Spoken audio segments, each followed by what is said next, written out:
Okay, I'll just show you how to pair a mobile to the Bluetooth audio system in this 2018 Landrover Discovery. What we do first, we make sure we go to settings and we make sure Bluetooth's on. So Bluetooth's on there. Then we're watching out at the bottom.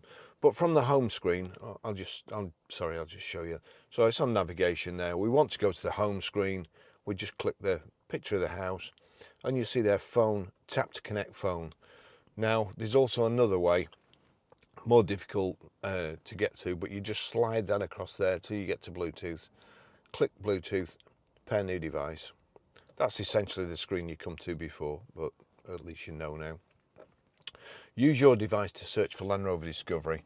So we're just waiting here, it's thinking about it, it's looking for something. I have just deleted this phone from this system, so normally it doesn't take this long.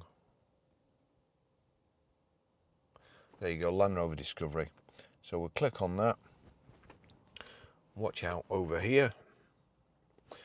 Verify these numbers match the display on Barry's iPhone 13 Pro 689771.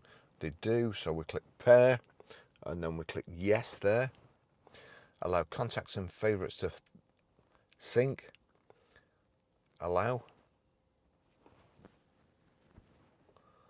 And then let's just go up here, Landrover connected. That's it done.